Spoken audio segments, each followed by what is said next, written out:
Welcome back to another creepy tale with the collective. Tonight we're going to listen to The Goose Girl by the Brothers Grimm. But first, I'd like to thank you so very much. We have reached our 300 subscribers, and we appreciate your support. If you could spread the word some more. We're doing more horror short film type things, continuing to try and meet one creepypasta a week. So we're doing a little bit more, and we would like to get the word out. So if you could please just share our channel or this next video or whatever, we'd appreciate it. There once lived an old queen whose husband had been dead for many years, and she had a beautiful daughter. When the princess grew up, she was promised a marriage to a prince who lived far away. When the time came for her to be married, and she had to depart for the distant kingdom, the old queen packed up for her many costly vessels and utensils of silver and gold, and trinkets also of gold and silver, and cups, and jewels. In short, everything that belonged to a royal dowry, for she loved her child with all her heart.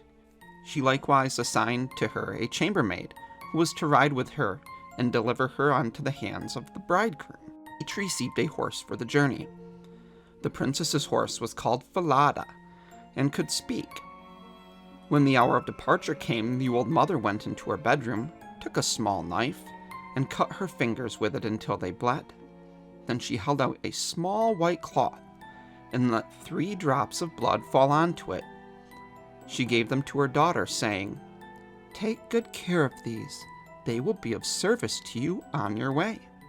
Thus they sorrowfully took leave of one another. The princess put the cloth into her bosom, mounted her horse, and set forth for her bridegroom. After they had ridden for a while, she felt a burning thirst and said to her chambermaid, "Dismount and take my cup, which you have brought with you for me, and get me some water from the brook, for I would like a drink."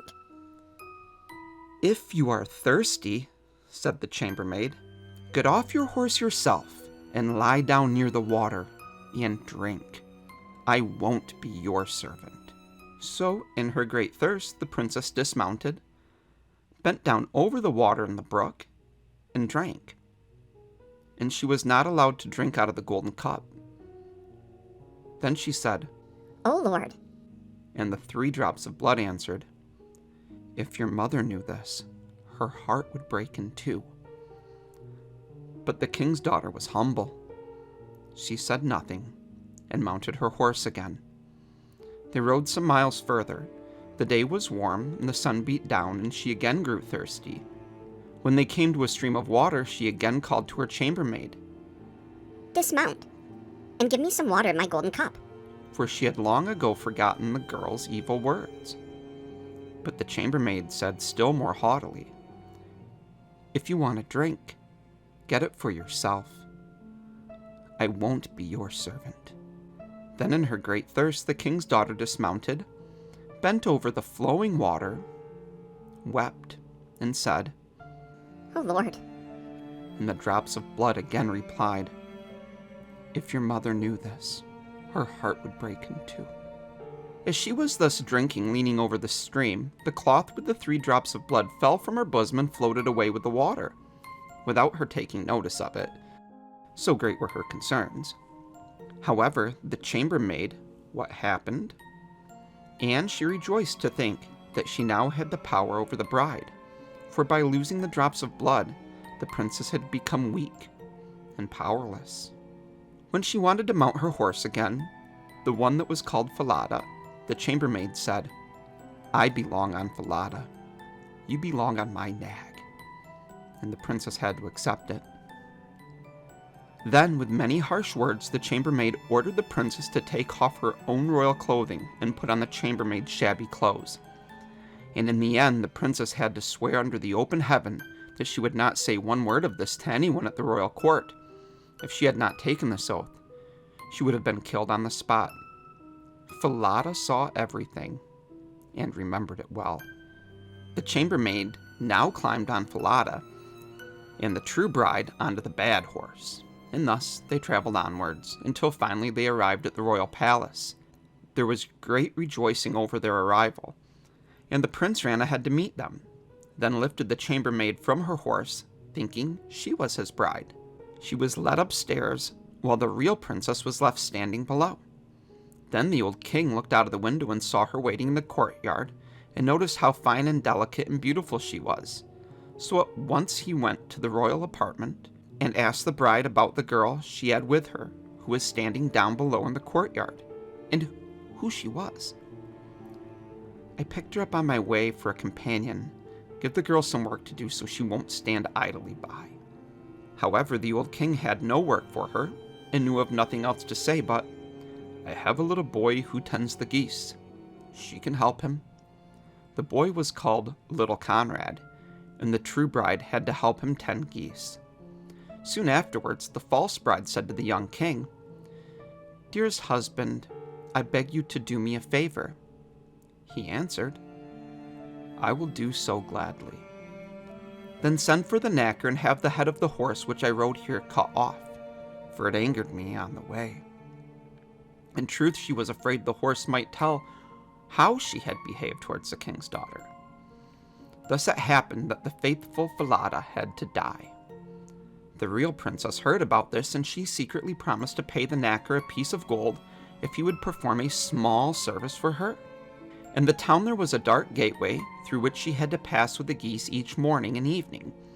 Would he be so good as to nail Falada's head beneath the gateway, so that she might see him again and again? The knacker's helper promised to do that and cut off the head and nailed it securely beneath the dark gateway. Early in the morning, when she and Conrad drove out their flock beneath this gateway, she said in passing, "Alas, Falada, hanging there." Then the head answered, "Alas, young queen, passing by. If your mother knew, her heart would break in two." Then they went still further out of the town, driving their geese into the... And when they came to the meadow, she sat down and unbound her hair, which was of pure gold. Conrad saw it, was delighted how it glistened, and wanted to pluck out a few hairs. Then she said, Blow, wind, blow. Take Conrad's hat and make him chase it, until I have braided my hair and tied it up again. Then such a strong wind came up that it blew Conrad's hat across the fields, and he had to run after it. When he came back, she was already finished combing and putting up her hair, so he could not even get one strand. So Conrad became angry and would not speak to her, and thus they tended the geese until evening, and then they went home. The next morning, when they were driving the geese out through the gateway, the maiden said, Alas, Falada, hanging there. Falada answered, "Alas, young queen, passing by. If this your mother knew, her heart would break in two." She sat down again in the field and began combing out her hair. When Conrad ran up and tried to take hold of some, she quickly said, Blow, wind, blow. Take Conrad's hat and make him chase it until I have braided my hair and tied it up again. Then the wind blew, taking the hat off his head and far away. Conrad had to run after it, and when he came back, she had already put up her hair, and he could not get a single strand.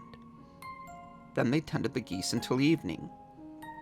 That evening, after they had returned home, Conrad went to the old king and said, I won't tend geese with that girl any longer. Why not? Asked the old king. Oh, because she angers me all day long.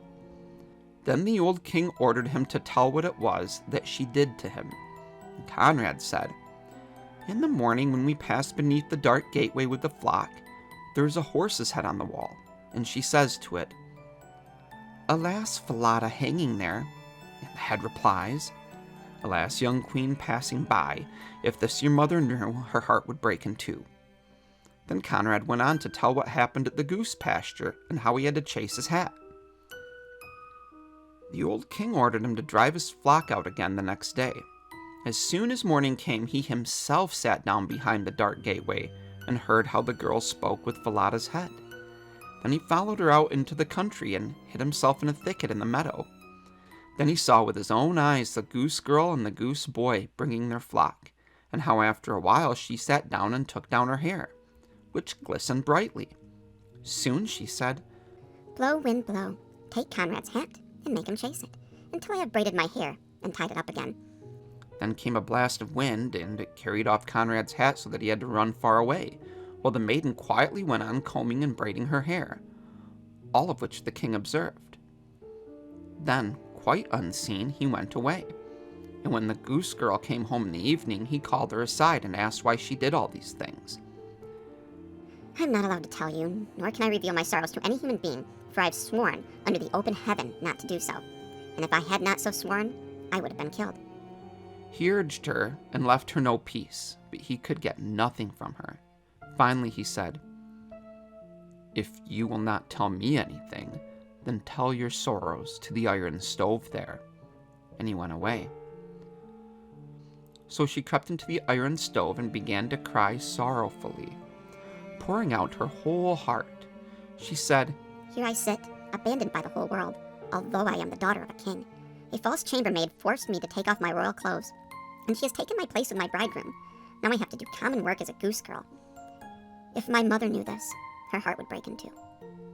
The old king standing outside listening by the stovepipe, and he heard what she said. Then he came back inside and asked her to come out of the stove.